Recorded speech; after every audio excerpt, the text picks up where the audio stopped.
Baik, Bismillahirrahmanirrahim. Assalamualaikum warahmatullahi wabarakatuh.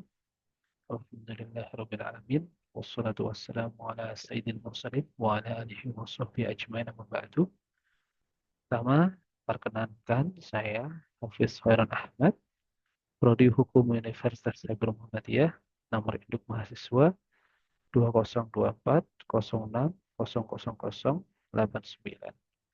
Pada kesempatan kali ini, saya akan mempresentasikan sebuah pembahasan sebagai bentuk pelaksanaan tugas dari mata kuliah Filsafat Hukum dengan tema besar Hukum, Teknologi, dan Etika, Tantangan Filsafat Hukum di Era Digital dan Artificial Intelligence.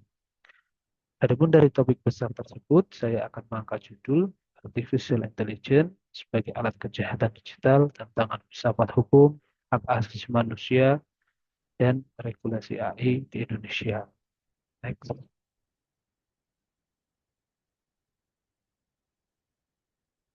Pada kali ini kita akan membicarakan beberapa topik, mulai dari latar belakang, kemudian pokok pembahasan, concern kita terhadap masalah ini, kemudian masalah kita, diakhiri dengan kesimpulan dan juga rekomendasi. Fakta yang kita hadapi saat ini, yang pertama adanya kasus nyata di Indonesia, di mana penyalahgunaan AI oleh mahasiswa Universitas Diponegoro yang mengubah wajah teman, bahkan gurunya menjadi konten pornografi menggunakan artificial intelligence deepfake. Ini menunjukkan bahwa teknologi yang canggih, yang tanpa landasan etika dan hukum, dapat merugikan manusia secara langsung. Dan yang kedua, berdasarkan liputan dari Tempo yang diterbitkan pada 8 Januari 2006, diproyeksikan ada sekitar 8 juta deepfake, di mana 98% adalah konten pornografi yang dibagikan secara online pada tahun 2025. Kemudian ada ledakan pornografi pada layanan Artificial Intelligence Andes, di mana studi menunjukkan bahwa semakin canggih fitur Andres untuk membantu melepaskan pakaian pada objek foto. Analisa terhadap 85 situs Notify menunjukkan bahwa mereka menerima sekitar 18,5 juta kunjungan per bulan dan menghasilkan pendapatan sekitar 36 juta dolar per tahun. Dan kasus Artificial Intelligence Grok di Twitter pada akhir 2005 pada akhir 2025 sampai dengan awal 2002. Fitur Artificial Intelligence Grok pada platform ini disalahgunakan secara masif, di mana laporan menunjukkan adanya aktivitas Grok membantu menciptakan jutaan gambar seksual non-konsensual dan mengkonsumsikan. Temuan ini menyebabkan pemerintah dalam hal ini Kemkomdiki memutuskan akses fitur tersebut. Kemudian ada juga lonjakan siklus seksual abuse material, di mana AI digunakan untuk membuat konten eksplisit anak palsu. Laporan mencatat dari 13 video pada 2024 menjadi 3.440 pada tahun 2025. Sungguh fakta yang sangat mengerikan. Dan lantas apa pokok bahasan kita pada hari ini? Kita akan membahas yang pertama adalah artificial intelligence adalah alat yang tidak memiliki batasan etika dan moral. Sejatinya ia sama dengan alat-alat yang lain, yang di satu sisi bisa digunakan untuk kebaikan, dan di sisi yang lain ia juga bisa digunakan untuk melakukan kejahatan. Namun sesungguhnya artificial intelligence mempunyai perbedaan dengan alat-alat yang lain, yang sulit untuk dibatasi. Karena sejatinya penggunaan dari fungsi artificial intelligence itu sendiri bisa kita batasi. Kita batasi dengan apa? Tentu dengan norma, etika, dan juga regulasi yang ketat dan jelas. Yang pertama, AI sebagai fenomena teknologi baru. Penggunaan artificial intelligence secara masif di Indonesia mulai meningkat signifikan. Mulai dari tahun 2020 ke sampai saat ini 2026. Hal ini didorong oleh adopsi teknologi digital selama pandemi COVID-19, peluncuran strategi nasional AI, dan kemunculan generatif AI. Pertama yang perlu kita tekankan adalah bahwa AI adalah alat yang tidak memiliki batasan etika dan moral. Oleh karena itu, penggunaannya sesungguhnya harus dibatasi dengan regulasi yang ketat dan jelas. Kemudian yang kedua, tanggung jawab moral dan hukum melekat kepada manusia dan bukan AI sebagai teknologi. Kita tahu bahwa AI tidak memiliki kehendak sendiri, tidak memiliki kesadaran moral, mau secanggih apapun AI tersebut. Oleh karena itu, setiap dampak yang ditimbulkan oleh penggunaan AI, baik berupa pelanggaran privasi, pelecehan seksual digital, diskriminasi maupun perusakan martabat manusia, harus dipertanggungjawabkan oleh subjek manusia sebagai pengguna maupun pengembang ataupun penyelenggara platform artificial intelligence dan juga pengambil kebijakan. Kemudian, jika kita meninjau melalui perspektif filsafat, hal ini menegaskan bahwa AI tidak dapat diposisikan sebagai subjek hukum. Ketika masalah ada, bukan terletak pada kesalahan AI, melainkan kekosongan norma-norma kita dalam menggunakan AI dan juga kelemahan regulasi. AI bekerja secara masif dan cepat dan juga sulit dilacak. Sehingga tanpa regulasi yang jelas, AI memiliki potensi untuk membuat kerusakan dan tidak bisa dikendalikan. Pada fase ini seharusnya hukum ada. Namun pada saat ini hukum bersifat represif dan reaktif. Dalam arti menghukum setelah terjadinya pelanggaran. Bukan hukum yang bersifat preventif dan korektif, di mana hukum mampu mencegah potensi kejahatan yang ditimbulkan oleh artificial intelligence serta memberikan batasan kepada AI. Dan yang keempat, pendekatan filsafat hukum menjadi krusial karena ia untuk menilai keadilan dan keberadaban pengguna AI. Filsafat menjadi dasar dari perumusan kebijakan penggunaan AI berkaitan dengan keadilan substansi, perlindungan martabat manusia, dan tujuan yang ingin dicapai dari tanpa landasan filosofis, hukum beresiko hanya menjadi alat legitimasi bagi kepentingan industri dan bukan bagi kepentingan publik. Yang terakhir, nilai-nilai Pancasila dan hak asasi manusia harus menjadi fondasi tata kelola AI, khususnya di Indonesia. Karena pada dasarnya prinsip kemanusiaan yang adil dan beradab menuntut agar teknologi tidak merendahkan martabat manusia melalui objektifikasi tubuh, manipulasi identitas, ataupun eksplorasi digital. Negara Indonesia dalam hal ini memiliki kewajiban konstitusional untuk hadir sebagai regulator aktif, bukan sekedar pengamat teknologi yang kemudian baru bereaksi setelah terjadinya pelanggaran dan penyalahgunaan artificial intelligence. Dengan demikian, kita tegaskan bahwa diskursus AI bukan sekedar persoalan teknis, melainkan persoalan hukum, etika, filsafat hukum, dan juga hak asasi manusia. Regulasi AI harus dirancang untuk membatasi fungsi dan penggunaan teknologi secara normatif, memastikan akuntabilitas manusia di balik sistem AI tersebut, serta mengarahkan inovasi teknologi agar tetap sejalan dengan nilai kemanusiaan, hak asasi manusia, dan Pancasila. Tanpa itu semua, kemajuan AI berpotensi menjadi ancaman bagi peradaban, hukum, dan martabat manusia. Next, kemudian lantas apa yang jadi fokus kita saat ini?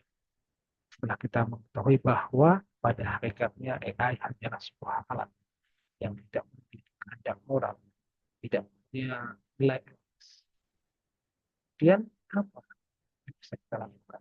Karena dampak yang ditimbulkannya sepenuhnya tergantung pada manusia sebagai pengendali AI sendiri. Yang pertama yang harus kita lakukan adalah saat ini kita bisa bersama-sama sebagai pengguna artificial intelligence membatasi diri kita dengan moral. Artinya, yang kita bisa lakukan saat ini adalah menumbuhkan kesadaran normatif. Kita semua tidak boleh bersikap pasif dalam menghadapi inovasi teknologi saat ini. Kita bisa mengambil peran aktif dengan menjaga norma serta etika dalam menggunakan teknologi AI. Dengan demikian, kemajuan teknologi dapat diarahkan untuk memperkuat keadilan sosial dan perlindungan martabat manusia. Dan sebaliknya. Kemudian faktanya, Indonesia belum memiliki peraturan perundang-undangan yang secara khusus dan komprehensif mengatur tentang artificial intelligence. Ya, kita paham mungkin saat ini terdapat beberapa regulasi yang secara tidak langsung bersinggungan dengan penyalahgunaan AI, terutama terkait perlindungan terhadap informasi data dan pribadi, serta tindakan kejahatan cyber. Katakanlah dua regulasi utama yang kita miliki atau yang sering kita jadikan rujukan dalam konteks ini adalah Undang-Undang ITE serta dengan perubahannya. Kemudian Undang-Undang tentang perlindungan data pribadi. Jadi setelah itu kita harus melaksanakan koreksi bersama manfaat dan bahaya dari AI. Dan kita harus tetap sadar bahwa pada akhirnya AI hanyalah sebuah tool. Dan bagaimana kita menganalisa buah kasus yang terjadi? Yang pertama, dalam kasus defek mahasiswa Undip, kepolisian kita menerapkan Undang-Undang Nomor 44 Tahun 2008 tentang pornografi dan Undang-Undang ITE. Itu bukan berarti karena kita tidak bisa menindak, tetapi karena kita tahu bahwa peraturan khusus mengenai penggunaan AI dan sanksi hukum bagi seluruh pengguna, pengembang, dan pengelola belum ada sampai dengan saat ini. Penerapan pasal-pasal tersebut didasarkan pada asas legalitas hukum atau belum delictum nulla poensi, di mana suatu perbuatan hanya dapat dipidana apabila telah diatur terlebih dahulu dalam peraturan perundang-undangan. Karena Indonesia pun memiliki regulasi khusus yang mengatur penggunaan AI dan juga sanksi hukumnya, maka aparat penegak hukum menggunakan undang-undang yang paling relevan secara material untuk menjerat pelaku. Kemudian dari perspektif teori pertanggungjawaban pidana, AI tidak bisa diposisikan sebagai subjek hukum. Dia diposisikan sebagai alat yang digunakan oleh manusia. Oleh karena itu, pertanggungjawaban hukum sepenuhnya dibebankan kepada pelaku sebagai subjek hukum yang memiliki kesengajaan dalam memproduksi dan menyebarluaskan konten pornografi berbasis manipulasi digital. Hal ini sejalan dengan prinsip bahwa alat termasuk teknologi canggih seperti AI tidak dapat dimintai pertanggungjawaban secara moral ataupun hukum. Selanjutnya, penerapan UU pornografi dan UU ITE dalam kasus tersebut mencerminkan bahwa perlindungan hak asasi manusia, khususnya hak martabat, kehormatan, dan hak korban dikarenakan manipulasi wajah korban ke dalam konten pornografi merupakan pelanggaran serius terhadap hak privasi dan integritas personal secara normatif dilindungi oleh pidana. Dengan demikian, penanganan kasus tersebut menunjukkan keterbatasan hukum positif yang kita miliki saat ini. Absennya regulasi khusus mengenai artificial intelligence menyebabkan hukum hanya mampu bertindak secara reaktif, menghukum pelaku setelah kejahatan terjadi, tanpa memiliki instrumen hukum preventif untuk membatasi pengembangan dan penggunaan teknologi AI tersebut, termasuk tanggung jawab pengembang dan platform penyedia teknologi artificial intelligence. Dari kasus defect, kita ditunjukkan bahwa penerapan teori hukum dan pidana serta asas legalitas yang mana pada sisi lain terlihat sekali bahwa kita memiliki kebutuhan mendesak akan pembentukan undang-undang artificial intelligence sebagai jus contendendum guna memberikan kepastian hukum, perlindungan hak asasi manusia yang lebih komprehensif, serta pengaturan preventif terhadap resiko teknologi kecerdasan buatan. Lantas bagaimana dengan kasus Platform X? Kasus Platform X menunjukkan persoalan yang lebih kompleks dan bersifat struktural. Dalam kasus ini, yang dipersoalkan bukan hanya tindak pelaku, melainkan kebijakan dan desain sistem teknologi yang memungkinkan terjadinya manipulasi citra tubuh manusia tanpa persetujuan dari subjek atau milik foto yang dimanipulasi. Secara normatif, kita masih bisa kok menetapkan peraturan perundangan yang ada, misalkan UU ITE ataupun Undang-Undang Perlindungan Data Pribadi, serta peraturan dari Kementerian Kominfo. Akan tetapi, secara rinci, kita tidak bisa mengatur sistem algoritma berbasis AI yang memproses data pribadi dari aspek keadilan, transparansi maupun potensi diskriminasi, sebagaimana peraturan di luar negeri atau di Eropa yang kita kenal dengan General Data Protection Regulation. Peraturan Kominfo juga bersifat administratif dan prosedural. Ketentuan mengenai kewajiban keamanan sistem elektronik dan persetujuan informasi data pribadi belum mampu menjangkau kompleksitas artificial intelligence yang modern yang mampu melakukan analisis, prediksi, dan manipulasi citra secara otomatis. Akibatnya, regulasi ini bisa kita katakan tertinggal dari teknologi yang berkembang jauh cepat. Dari kedua kasus di atas, menegaskan bahwa hukum positif Indonesia saat ini memandang AI masih sebagai sarana dalam tindak pidana, bukan sebagai fenomena high risk teknologi yang menuntut standar etika, batasan teknis, dan kewajiban hukum tertentu bagi seluruh penggunanya. Akibatnya, korban penyalahgunaan artificial intelligence, terutama dalam kasus manipulasi identitas digital dan objektifikasi tubuh, seringkali berada dalam kondisi lemah, baik itu secara hukum maupun secara sosial. Kemudian, bagaimana dengan perspektif filsafat hukum?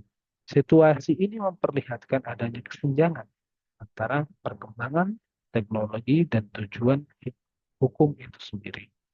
Hukum idealnya berfungsi melindungi martabat manusia dan menjamin keadilan serta menciptakan ketertiban sosial. Namun, jika teknologi berkembang lebih cepat daripada norma hukum, hukum beresiko kehilangan fungsi protektifnya dan justru seperti membiarkan praktik-praktik yang bertentangan dengan nilai kemanusiaan yang berlangsung seperti ilegal atau setengah ilegal.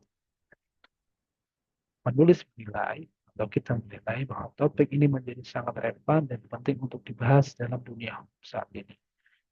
Diskursus mengenai artificial intelligence tidak cukup berhenti pada penegakan hukum pidana terhadap pelaku individu, tetapi harus diarahkan pada perumusan kebijakan hukum yang komprehensif, termasuk pengaturan tanggung jawab dari pengembang dan juga platform, serta standar etika bagaimana artificial intelligence digunakan. Kemudian pengembangan mekanisme perlindungan korban. Langkah tersebut, tanpa langkah-langkah tadi, hukum akan terus berada dalam posisi tertinggal secara teknologi, melaju begitu cepat dan tidak terkendali.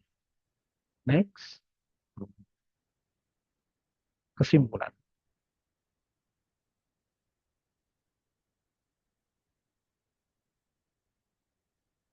Kesimpulan. Pada kesimpulannya, kami menyimpulkan bahwa menurut kami topik dan tema Yang kami angkat ini sangat relevan dan mendesak untuk mendapatkan perhatian serius dari seluruh elemen masyarakat. Kemudian yang kedua, pembentukan UU Artificial Intelligence di Indonesia merupakan sebuah keniscayaan, mana hukum ini bukan cuma menghadirkan hal-hal yang normatif, tapi juga bersifat konstitusional. UU Artificial Intelligence tidak hanya berfungsi sebagai instrumen pengendali teknologi, tapi juga sebagai penentu arah peradaban hukum digital Indonesia melalui kerangka hukum yang komprehensif, berbasis pada hak asasi manusia, dan juga Pancasila. Sehingga dengan hukum tersebut, negara dapat memastikan bahwa kemajuan AI benar-benar menjadi sarana kesejahteraan manusia, bukan sumber ketidakadilan dan pelanggaran martabat manusia. Yang kedua, AI harus diposisikan sebagai alat untuk memajukan kesejahteraan manusia, bukan sebagai ancaman terhadap martabat dan keadilan. Tanpa regulasi yang jelas dan tegas, serta berbasis nilai kemanusiaan, teknologi berpotensi berjalan tanpa arah. Oleh karena itu, sudah saatnya hukum mengambil peran aktif dalam mengendalikan dan mengarahkan perkembangan artificial intelligence demi masa depan hukum dan peradaban nasional. Dan perlu kita sampaikan, berdasarkan pembahasan yang kita lakukan, maka kita tarik beberapa rekomendasi. Pertama, kita tahu bahwa kita perlu segera membentuk undang-undang artificial intelligence, di mana artificial intelligence ini, undang-undang ini sebagai bentuk jus constituendum yang mengatur secara komprehensif penggunaan, pengembangan, dan pengawasan AI dengan pendekatan berbasis risiko dan perlindungan hak asasi manusia. Kemudian yang kedua, penguatan aspek preventif dalam regulasi. Penilaian dampak HAM, Human Right Impact Assessment, di dalam pembuatan undang-undang tersebut akan menjadi suatu standar untuk kita untuk membatasi atau melarang penggunaan AI berisiko tinggi. Tentunya dengan pengawasan aktif oleh negara terhadap sistem AI tersebut. Kemudian yang terakhir adalah integrasi nilai-nilai Pancasila dan prinsip etika digital, di mana setiap kebijakan dan regulasi terkait artificial intelligence harus kita ambil agar kemajuan teknologi tetap sejalan dengan nilai kemanusiaan yang adil dan beradab, serta memberikan keadilan bagi rakyat Indonesia. Sebagai penutup, kami menegaskan sekali lagi bahwa AI harus diposisikan sebagai alat untuk mensejahterakan kehidupan manusia, bukan sebagai alat kejahatan yang mengancam runtuhnya martabat dan keadilan manusia.